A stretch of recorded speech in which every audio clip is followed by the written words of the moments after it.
की सरकार महिला सशक्तिकरण की बात करती है, बेटी बचाओ बेटियों पर जो बात कर रही है। मैं एक माँ हूँ और जब मैं पुलिस के पास गई और मैंने अपनी समस्याएं बताई और ये 22 दिन का समय पूरा हो चुका है, अभी तक मुझे न्याय नहीं मिला। उत्तर प्रदेश में महिला सुरक्षा के नाम पर ढेरों दावे किए जाते हैं, कई वादे किए जाते हैं, लेकिन इन सभी दावों की पोल तब खुल जाती है जब एक मां कहती है कि बीते 6 महीने से उसकी बेटी को अश्लील मैसेज आ रहे हैं। पुलिस को वो पूरा मामला बता चुकी है, लेकिन अब तक विवेचना चल रही है। यह पूरा मामला लखनऊ से जुड़ा हुआ है। पूरी घटना क्या है, आइए इस रिपोर्ट में देखते हैं। महिला सशक्तिकरण के तमगों से उलझा हुआ यह उत्तर प्रदेश है। मां बीजेपी की नेता हैं, नाबालिग बेटी को अश्लील मैसेज आ रहे हैं, परिवार थाने के चक्कर काट रहा है और पुलिस विवेचना में व्यस्त है। मामला 6 महीने पुराना है।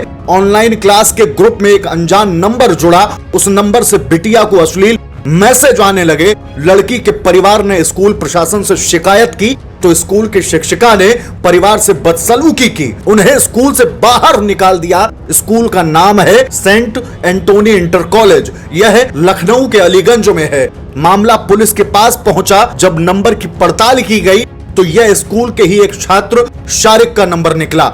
आरोप है कि इसके बाद परिवार पर सुलह करने का दबाव बनने लगा। हैरान करने वाली बात तो यह है कि पूरे मामले को 6 महीने बीत चुके हैं, लेकिन पुलिस अब तक विवेचना के अलावा दूसरा शब्द नहीं तलाश पाई है। हाल समझिए उत्तर प्रदेश का उन दावों का जो बहन बेटियों की हिफाजत के लिए किए जा रहे हैं। फिलहाल पीड़ित बेटी की मां, जो कि बीजेपी नेता भी है, उन्हें ये सारे दावे बहुत कमजोर लग रहे हैं। सुनिए वह क्या कह रही हैं। अभी जो लगातार मामला आ रहा है, क्या है पूरा प्रकरण, क्या है इसको बताइए।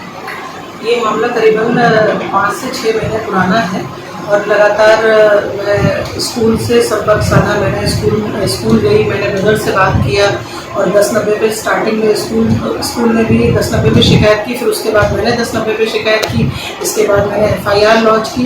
लगातार 3 बार हम पुलिस के पास जा चुके हैं और हम अपनी समस्या बता चुके हैं और हम बल्कि पुलिस को मैंने सहयोग भी दिया। एक लैंडलाइन नंबर से 47 टाइम मेरी बेटी के नंबर पे कॉल आया था, वो नंबर भी मैंने स्कूल को प्रोवाइड किया, लेकिन स्कूल को भी प्रोवाइड किया और साथ में मैंने FIR जो लॉन्च की उस पर भी मैंने उस नंबर का मेंशन किया और CDR में भी आ चुका है कि वो नंबर जो है वो मोहम्मद शारिक नाम के बच्चे का है। लेकिन अभी तक फिलहाल मुझे पूरी तरह से निराशा हाथ लगी है। 22-23 दिन हो गए लगातार भाग दौड़ करते हुए। मैं सभी बड़े जितने भी आला अधिकारी हैं सबसे मेरी मुलाकात हुई है। 2 बार मैं माननीय DK ठाकुर जी से मेरी मुलाकात हो चुकी है, मैं ACP साहब से मुलाकात हो चुकी है, प्राची मैम के पास मैं 3 बार जा चुकी हूँ। लेकिन एक माँ होने के नाते जिस तरह से मैं दर-दर भटक रही हूँ, मुझे अभी भी न्याय नहीं मिला है। अभी इसमें FIR भी लॉन्च हुई, आपकी ओर से कराई गई थी, तो उसके बाद पुलिस ने क्या कार्रवाई की मामले को?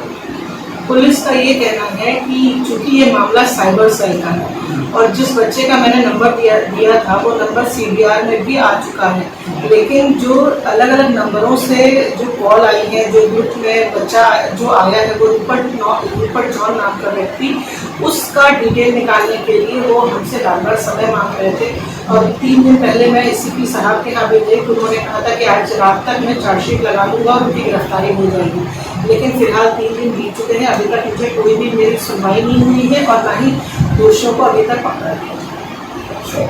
अभी हाल ही में आप जो है अपनी शबस्ती से आप मिली थी, वहाँ से आपको किस तरह का आश्वासन मिला?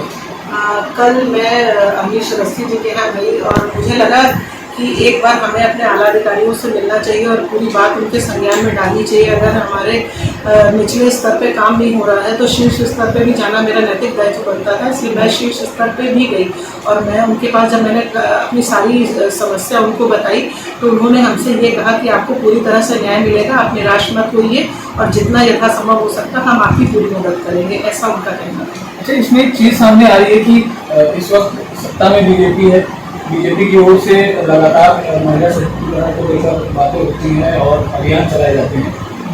इतना समय बीत जाने के बाद आप स्वयं बीजेपी की नेता हैं और आपकी पार्टी या आपकी सरकार उसके बावजूद अगर राजधानी जो पुलिस है वो अगर मामले को संज्ञान नहीं दे रही थी, लापरवाही हो रही, तो उसको आप किस नजर से देखते हैं? जैसे कि सरकार महिला सशक्तिकरण की बात करती है, बेटी बचाओ बेटियों पर जो बात कर रही है, उस बात से हमें बड़ी ही प्रेरणा मिलती है कि सरकार कम से कम बेटी के बारे में सोचती, बहनों के बारे में सोचती, माताओं के बारे में सोचती। लेकिन चूँकि मैं एक माँ हूँ और जब मैं अपनी बात करना चाहती हूँ, तो जब मैं पुलिस के पास गई और मैंने अपनी समस्याएं बताई और ये 22 दिन का समय पूरा हो चुका है, अभी तक मुझे ध्यान नहीं दिया। तो इसमें अभी आपको कुछ ऐसी चीजें सामने आ रही हैं स्कूल प्रशासन की ओर से लापरवाही या फिर किसी तरह का दबाव?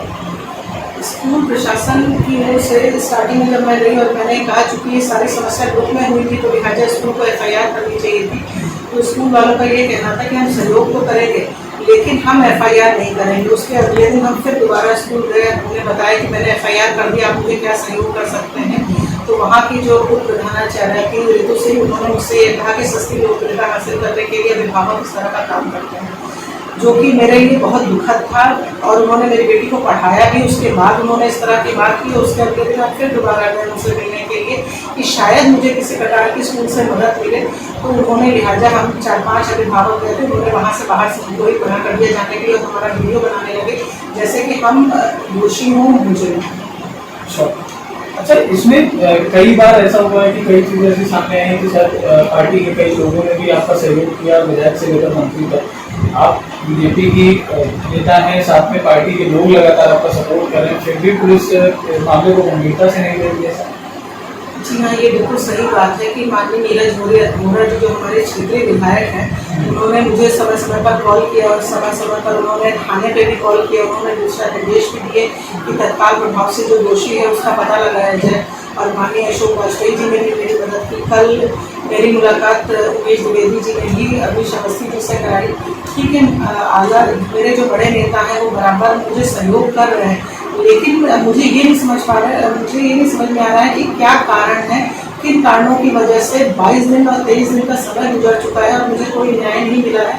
जबकि DK ठाकुर जी ने समस्या जो मेरे साथ जो घटना हुई उसकी गंभीरता को समझते हुए मुझे एक कांस्टेबल दे रखा है।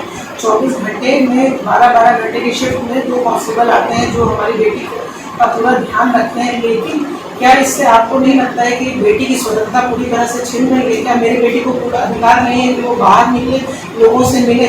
उसमें कौन सी गलती की, मुझे ये नहीं समझ में आ रहा है। और क्यों लोग मुझे टारगेट कर रहे हैं? मैं एक उच्च ब्राह्मण परिवार से, हिंदी साहित्य का इतिहास लिखा, मैं उस घराने से हूँ, उसके बावजूद भी मैं लोगों से मिल रही हूँ, भटक रही हूँ, लोगों के पास जा रही हूँ और मुझे ये नहीं समझ में आ रहा है कि पुलिस मुझे सही जानकारी नहीं दे रही है या पुलिस अपना ठीक से काम नहीं कर रही है और किन कारणों की वजह से मेरी बेटी को न्याय नहीं मिल पा रहा है। क्या कह रही है असल में पुलिस, क्या कह रही है इस मामले को?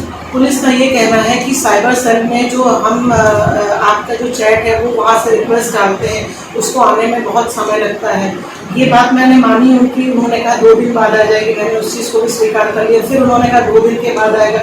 इस तरह से करते करते 22-23 दिन गुजर गए हैं, लेकिन अभी तक कोई भी या तो वो मुझे कांटेक्ट करके मुझे इस चीज़ की सूचना दे कि मैम आप परेशान मत होइए, 10 दिन बाद आएगी या 20 दिन बाद आएगी, एटलीस्ट मुझे भी सही जानकारी मिले ताकि मैं भी किसी को बता तो सकूं कि आखिर मेरी बेटी को कब और कैसे कब न्याय मिलेगा। मैं इस चीज़ के लिए बहुत चिंतित हूँ और मेरी बेटी जो पूरी तरह से डरी हुई है, सहमी हुई है।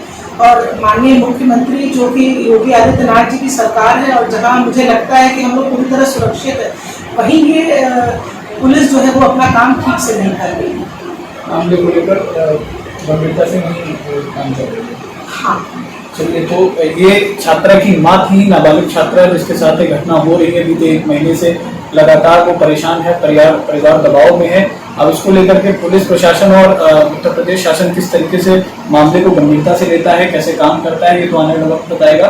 कैमरामैन प्रतीक के साथ हेमेंद्र पाटिल, नवभारत टाइम्स ऑनलाइन।